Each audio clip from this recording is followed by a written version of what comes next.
우리가 지난주 이어서 히스기야 왕에 대한 이야기를 하고 있습니다. 히스기야 왕이 병에 걸렸습니다. 죽을 병을 걸렸습니다.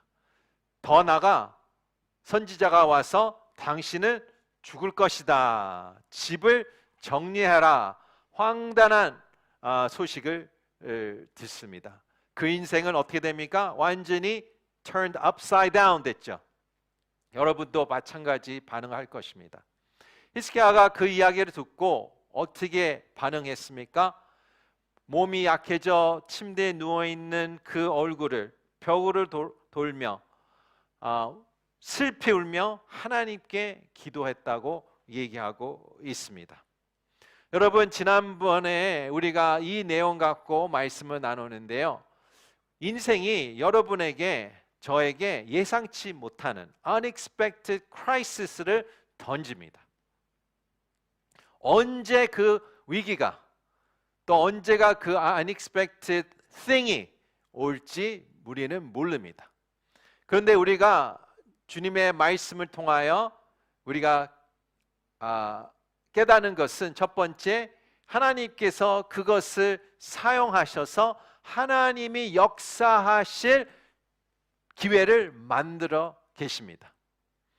하나님이 극한 상황을 허락하신 이유는 그것을 통하여 하나님의 영광을 나타내셨다는 것을 우리가 깨닫습니다.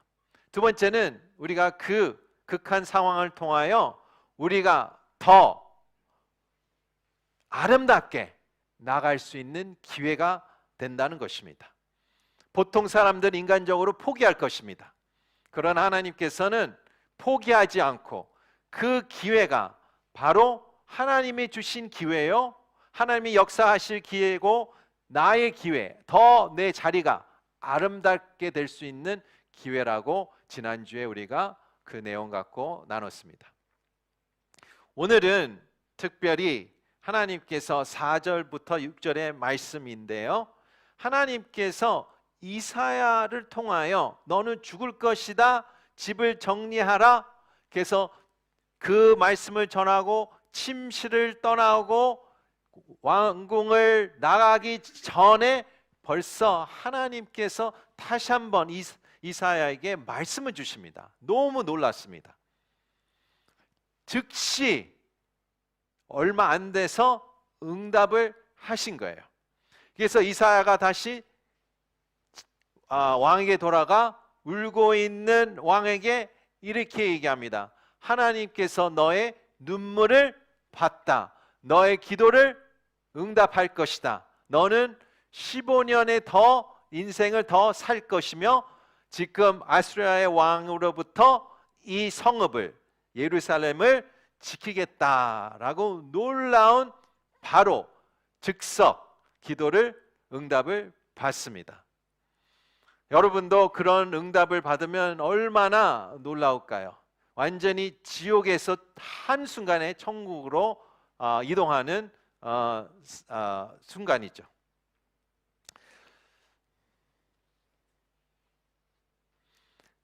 열왕기하 20장 4절에서 6절의 말씀인데요, 제가 하이라이트만 잠깐 하겠습니다. 이사야가 중간 뜰을 떠나기 전에, 뜻은 하나님이 즉시 응답하셨다. 다음 구절이요, 보겠습니다. 내가 내 기도를 듣고 내 눈물을 보았다. 내가 반드시 너를 고쳐줄 것이다. 하나님이 고쳐주신다고 얘기하십니다. 직접 하시겠다. 그리고 내가 너와 너의 성을 어떻게 해요? 구해낼 것이다, 지킬 것이다 라고 약속하시는 하나님입니다. 여기서 우리가 깨달을 것은 여기에 핵심이 있습니다. 그 기도를 응답을 받고 이사야 38장에서 9절과 20절 그 사이에는 히스기야의 간증문이 써 있습니다. 여러분, 오늘 교회에 계시면 간증문을 많이 쓰셨죠? 예. 모든 교육에는 간증문이 들어 있습니다. 그 간증문의 세 가지를 기록하는데 우리가 자세히 보는 내용은 아닙니다. 다음 시간에 볼 내용인데, 첫 번째는 이 아픔을 통하여 어떤 감정이 내 마음 가운데, 히스기야 마음 가운데 왔다라는 설명이 기록되어 있고요. 또한 내가 어떻게 기도했다라고 기록되어 있고, 또한 내 기도가 어떻게 응답됐다라는 이 내용이 담겨 있습니다.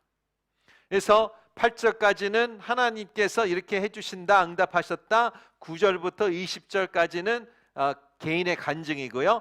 오늘 우리가 구체적으로 핵심적으로 볼 내용은 20절과 21절의 내용입니다. 그 21절과 22절의 말씀 같이 화면으로 읽겠습니다. 시작. 이사야가 왕에게 말했습니다. 모아가 한 무더기를 가져다가 그 종에 붙이십시오. 그러면 왕에게 나실 것입니다. 히스기야가 물었습니다. 내가 여호와의 성전으로 올라갈 것이라고 증거를 무엇인고? 여기서 선지자가 왕에게 얘기하는 거예요. 이 치료의 방법을 가르쳐 주고요. 두 번째는 히스기야 왕을 하나님께 묻습니다. 하나님께서 이것을 하실지 어떻게 내가 알 수 있습니까? 표적을 달라고 얘기합니다. 두 가지 내용을 담고 있는데요. 여기서 우리가 깨닫는 하나님의 놀라운 지혜, 영적 지혜는 전체에 큰 엄브렐라가 있고요. 원리. 그다음에 세 가지의 밑에 있는 세 가지의 원리가 있습니다. 첫 번째 전체 엄브렐라의 원리는, 프린시플은 이렇습니다. 하나님께서는 수단의 통로로 역사하신다라는 것입니다. 하나님께서 우리의 인생에서 보통적으로 어떤 통로로 역사하신다라는 것입니다. 하나님께서 직접 역사할 때가 있죠. 그러나 그거는 rare occasion입니다. 그거는 특별한 일이고, 보통 하나님께서 나의 주변에 있는 사람이든 나의 주변에 있는 상황이든 나의 옆에 있는 통로의 수단을 통하여 역사하신다라는 것을 얘기하고 있습니다. 그것을 하나님께서 얘기하고 계시고요. 그렇다면 우리는 세 가지의 적용을 해야 됩니다. 그 원리를 따라 세 가지 적용을 해야 되는데, 첫 번째 적용을 우리가 보겠습니다. 시작. 하나님이 사용하신 수단의 통로를 인식하라. 우리는 recognize 해야 돼요. 인식해야 돼요. The means가 수단이고요. God is using. 하나님께서 어떤 수단으로 이 상황을 풀어가고 있는지 내가 영적의 안테나가 올라가야 되겠죠. 그게 첫 번째에 내가 해야 할 영적 지혜입니다. 하나님께서 수단을 통하여 역사하신다면, 그러면 우리는 그 수단을 인식하고 사용해야 되겠죠.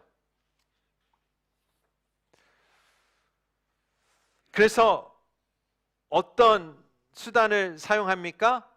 하나님께서 역사하시는 수단이 바로 무화과를 가지고 어떤 그 민감 요법 같이 물을 섞어서 페이스트를 만들어서 붕대에 감싸서 이 몸에 있는 보혈, 그 종기에 붙이라라고 얘기합니다. 종기가 있다라고 얘기하는 것은 우리한테 클루는 주거죠. 어떤 병이라는 몰라요. 근데 몸에 인펙션이 있다는 얘기예요. 인펙션이 있기 때문에 그 보혈이 얼굴에 몸에 나타나는 거죠. 그래서 그 무화과에 그 붙이면 그 무화과를 통하여 모든 감염이 빠져서 몸이 온전히 된다, 건강해진다라는 하나님께서 이런 치료 방법을 가르쳐 주셨습니다.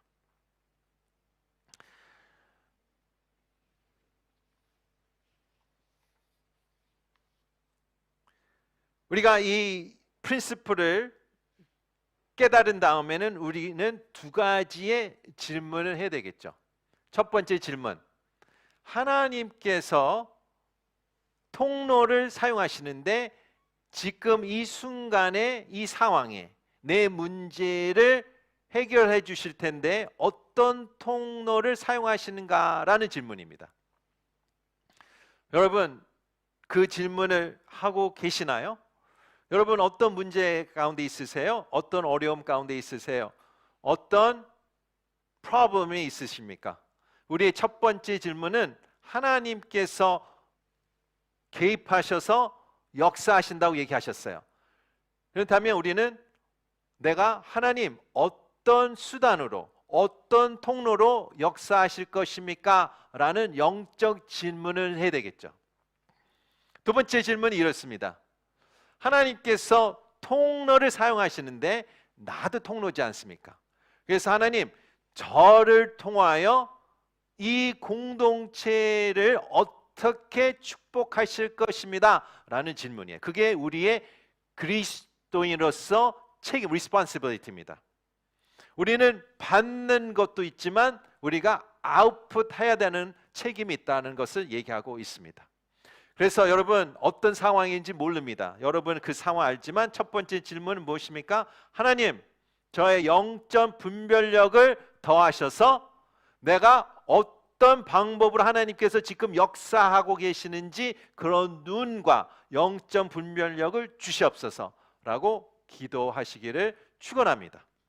두 번째는 하나님, 내 가정과 또 이 공동체와 또 내 사업과 일터, 학교를 축복하시길 원하는데 하나님, 반드시 하나님께서 저를 통로로 사용하실 것인데 제가 어떤 통로가 되기를 원합니까? 라는 질문입니다.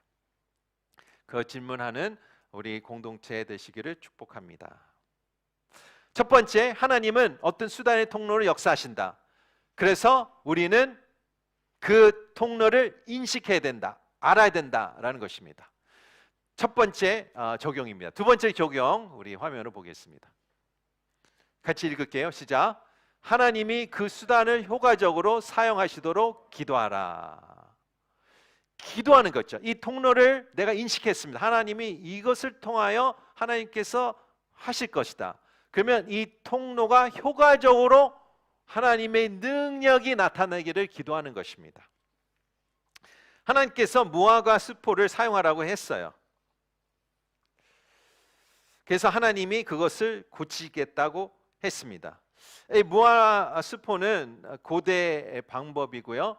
또한 우리 민감요법이라고 부르죠. 여러분 부모님 또 그의 부모님은 우리가 한국 문화에서 무엇을 붙였어요? 된장을 사용하지 않았나요?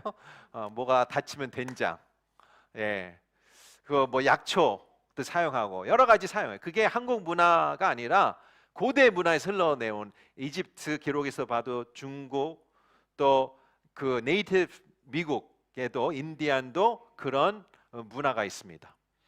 그래서 마찬가지로 어떤 약초를 만들어서 이번에 무화과를 만들어서 페이스트를 만들어서 붕대에 감싸서 그 몸의 부위에 붙이는 것입니다. 여기서 우리가 깨달을 것은 이것입니다. 한 사람의 효과가 있는 치료법이 다른 사람에게는 효과가 없을 수 있다는 것을 우리는 알죠. 예를 들어서 만병통치약이 있어야 없습니까? 없죠. 누가 만병통치약을 주면 그것은 가짜죠. 믿으면 안 되죠. 또한 모든 사람에 맞는 한 가지 치료법도 없습니다. 특히 우리 코로나 때에 느꼈을 거예요. 어떤 사람은 코로나 걸렸는데 그냥 지나가고 어떤 사람은 진짜 매우 아픈 분들 계셨어요. 아픔 가운데도 호흡기 때문에 고생한 분 있고 어떤 분들은 또 근육통 때문에 아픈 분들. 이게 같은 바이러스도 반응이 다 다른 것을 우리가 체험하신 분들 계시지 않습니까? 사람마다 다르다는 얘기예요.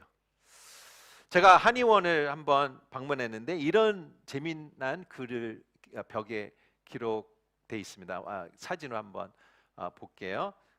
글씨가 잘 보이는지 모르겠는데 이렇게 기록돼 있어요. 같은 병 다른 원인, 병도 사람을 가린다. 체질과 환경, 당신만을 위한 치료의 시작. 이 한인분이 믿는 분인지 모르겠지만 이분의 메시지는 뭐예요? 내가 당신을 커스터마이즈 해주겠다는 얘기예요. 당신의 병을 잘 파악해서 커스텀 치료법, 커스텀 약을 주겠다는 것을 얘기하고 있습니다. 우리가 이 질문하게 됩니다. 이렇게 반응이 다르면 어떻게 해야 되는가? 한 가지 치료가 어떤 사람에게는 효과가 있지만 다른 사람에게는 효과가 없는 이유는 무엇일까? 영적인 눈으로는 어떻게 이해해야 될까? 한의사, 의사 눈이 아니고요. 영적 눈으로 어떻게 이해할까라는 질문에 17세기에 목사님이 계셨는데 로버트 브루스라는 목사님이 계셨어요. 이분은 이사야 38장을 커멘터리를 해석을 쓰면서 이런 중요한 기록을 남기셨습니다. 화면으로 제가 읽어드리겠습니다.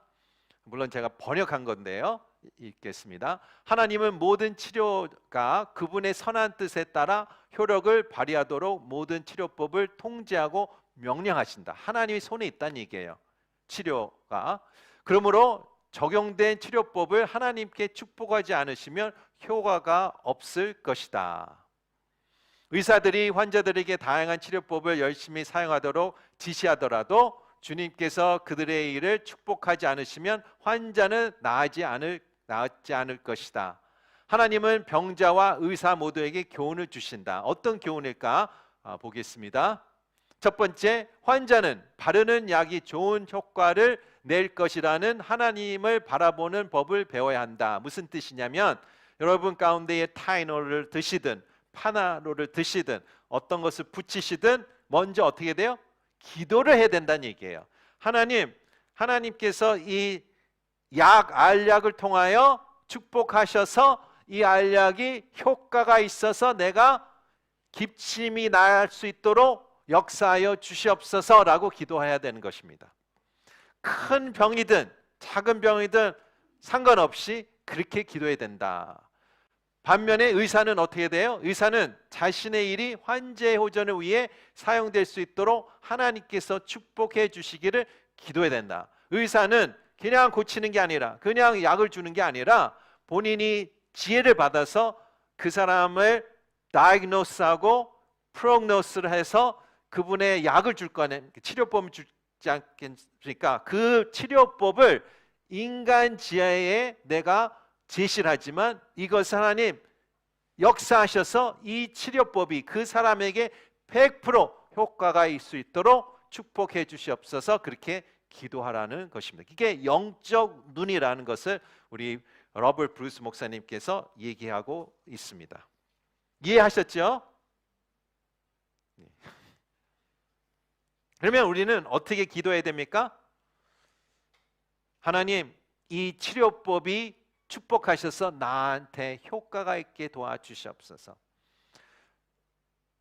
여러분 직장을 잃었습니다. 그러면 어떻게 해야 됩니까? 하나님 일자리를 주시옵소서보다 하나님 저의 네트워킹을 통하여 어떤 기회의 문이 열리도록 축복해 주시옵소서. 내가 이 네트워킹을 인내할 수 있도록 힘을 더해 주시옵소서. 어떤 통로의 수단을 축복해 달라는 것이죠. 또한 부모는 어떻게 기도합니까? 이 자녀를 축복해 주시옵소서, 잘되게 해 주시옵소서, 공부 잘하게 해 주시옵소서 보다 하나님 저를 통하여 하나님께서 이 자녀를 잘 인도하게 도와주시옵소서. 하나님 그 선생님을 통하여 이 자녀가 교육을 잘 받을 수 있도록 축복해 주시옵소서. 또한 여러분 학업은 어떻습니까? 학생들은 어떻게 해요? 하나님 내일 시험이 있는데 내 시험을 축복해 주시옵소서가 아니라 하나님 제가 시험 공부를 잘 할 수 있도록 축복해 주시옵소서. 또 교수님들은 어떻게 기도해야 돼요? 하나님 이 학생들 축복해 주시는 게 아니라 하나님 저를 통하여 이 저의 티칭을 통하여 저의 주는 시험을 통하 이 학생들이 이 과정을 잘 배우고 배울 수 있도록 축복해 주시옵소서. 그렇게 기도하라는 것을 얘기하는 것입니다. 그것이 구체적으로 기도하는 것입니다. 하나님께서 선택한 수단을 인식하고 그 수단이 하나님 손길에서 100% 효과적으로 하나님께서 사용할 수 있도록 기도하는 것입니다. 세 번째 적용입니다. 세 번째 적용은 무엇입니까? 이렇습니다. 같이 읽을게요. 시작. 하나님께 연약한 믿음을 강하게 해달라고 구하라. Ask God to strengthen my weak faith. 히스기야 왕이 매우 몸이 아팠어요. Point to the point of death. 죽을 지경으로 아팠어요. 그렇다면 몸만 아픕니까? 아니에요. 여러분 아프신 분도 계시고 아프 본 적도 계세요. 어떤 영향력을 받습니까? 내 몸이 매우 아파요. 그러면 어디? 머리도 정신이 깔끔하지 않고요. 내 정서적으로도 되게 피폐해지고 더 나아가 영적으로 바닥이 됩니다. 히스기야 왕이 매우 믿음이 강한 자예요. 이스라엘을 모두 우상 숭배를 다 없애고 믿음으로 함께 집중할 수 있는 나라로 만들었어요. 그런데 여기서 병이 걸리다 보니까 믿음이 약해진 거예요. 그래서 하나님, 저에게 표적을 주세요. 사인을 주세요. 무슨 뜻일까요? 나는 믿음이 없다는 얘기예요. 믿음을 가질 수 있도록 어떤 것을 보여달라고 얘기해요. 눈으로 보여달라고 얘기해요. 그래서 하나님께서 어떻게 눈을 보여줬는지 8절의 말씀 같이 보겠습니다. 시작. 내가 아하스의 해 시계의 해 그림자로 10도 물러가게 했다. 그러자 해 그림자가 10도 물러가게 됐다. 제가 영어 구절을 쓴 이유가 여기는 10도라고 그러는데요. 영어는 10 step이라고 써 있어요. 그 차이를 얘기하는 거예요. 10 step이 많습니다. 계단을 맞습니다. 이 컨텍스트를 모르면 무슨 말 하는지 몰라요. 아하스라고 써 있는 것은 히스기야 왕의 아버지예요. 옛날엔 시계가 없지 않습니까? 시계가 없기 때문에 해시계로 그림자를 통하여 시간을 알려줬습니다. 그래서 아하스 왕 아버지가 해시계를 만든 거예요. 아마 본인의 침실 밖에 보면 해시계가 있었을 거예요. 그 해시계로 계단을 만든 거예요. 그래서 해가 떨어지면 그 그림자가 길어지잖아요. 그러면 그림자 10계단이 밑으로 내려간 것 같아요. 그러면 이게 몇 시구나 라고 파악할 수 있는 것이죠. 그런데 히스기야 왕이 매일 저녁 때 보면 해질 무렵에 보면 10 스텝으로 내려갔는데 이날은 내가 10 스텝으로 올리겠다. 와, 어떻게 하나님만 할 수 있는 것을 보여주는 것이지 않습니까? 하나님만 할 수 있는 것. 어떻게 인간이 해석할 수 없는 하나님만 할 수 있는. 그래서 그날 히스기야 왕이 보니까 이 그림자가 10 스텝으로 내려간 게 아니라 10 스텝으로 올라갔다고 얘기하는 것입니다. 하나님은 왜 이 표적을 보여줬을까? 왜 하나님은 이 기록을 이사야에 기록했을까라는 질문입니다. 7절의 말씀입니다. 7절에 보니까 이렇게 기록되어 있습니다. 나 여호와는 약속을 지킬 것이다.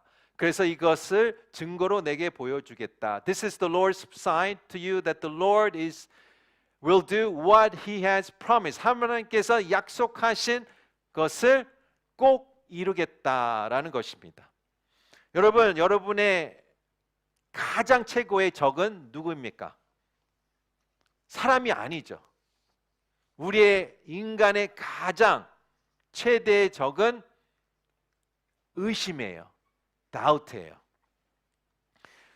솔직히 인간 사이도 신뢰가 깨지면 아무것도 이루어질 수가 없어요. 부모 자녀에도 신뢰가 깨진 가정은 완전히 아시죠? 배우자도 마찬가지고요. 결혼 생활 또한 교회도 마찬가지고 사회도 마찬가지고 여러분 사업 가운데에 신뢰가 깨지면 그 상대방이랑 사업을 할 수 없습니다. 그래서 이 전체의 우리 삶 가운데에 신뢰가 세워진 만큼 그 사회가 돌아가고 가정이 돌아가고 교회가 돌아가고 그 사업이 돌아가는 것이죠.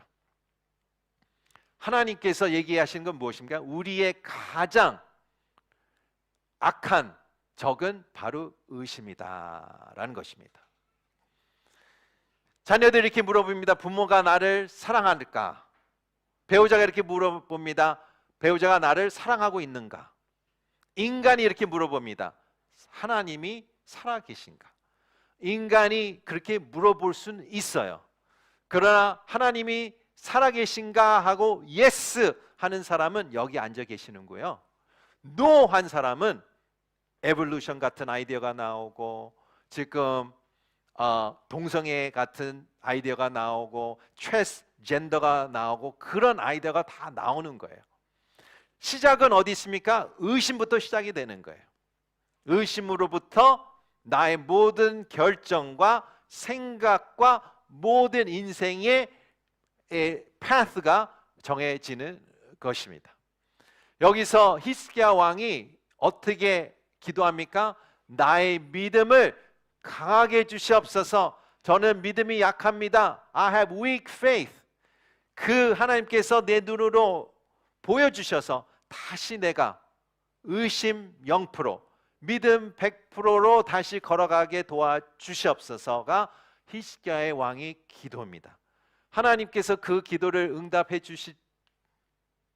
아닙니까? 응답해 주시죠. 왜냐하면 하나님을 거부하고 거부 안 하는 중요한 결정 크로스워드 로드에 서 있는 거예요. 하나님과 함께 갈 건지, 하나님이 함께 하지 않을 건지, 거기에 결정 가운데에 하나님께서 역사하시겠죠. 혹시 여러분 가운데에 어떤 이유든 믿음이 약하십니까? 어떤 이유든 여러분 가운데에 의심이 믿음보다 더 많이 차지했습니까? 기도하시기 바랍니다. 하나님 보여주세요. 저의 믿음을 강하게 해주시옵소서. 주님, 저를 믿음에 강하지 않으시면 저는 유혹에 빠질 것입니다. 헛된 결정할 것입니다. 헛된 길을 선택할 것입니다. 믿음을 지켜 주시옵소서. 오늘 여러분 가운데에 우리가 중요한 하나님께서 히스기야 왕의 삶을 통하여 얘기해 주시는데요. 하나님께서는 어떤 수단을, 통로를 선택하셔서 여러분 삶에 지금 역사하고 있습니다. 그래서 우리는 첫 번째의 우리의 기도는 무엇입니까? 그것은 영적 분별력을 주셔서 하나님이 이 문제에, 이 시점에 사용하는 수단을 인식하고 깨닫게 도와주시옵소서. 인식된 다음에 어떻게 됩니까? 하나님, 이 수단을 통하여, 이 통로를 통하여 효과적으로 하나님의 영광이 나타나고 이 문제가 해결될 수 있도록 역사하여 주시옵소서. 세 번째는 하나님, 제 믿음이 약합니다. 내 믿음이 약해서 의심이 들어와서 의심을 통하여 나는 도마같이 얘기하고 있습니다. 여기 못자국이 없으면 나는 믿지 않겠다. 그런 수준입니다. 하나님, 믿음을 더하는 표적을 주시옵소서. 제 눈으로 이 시간에 꼭 봐야 할 게 있습니다. 그러면 하나님께서 놀랍게 이 그림자가 10계단에 내려가는 게 아니라 위로 올라가는 놀라운 표정을 여러분 삶 가운데 주실 것을 믿습니다. 아멘. 우리 같이 기도하겠습니다.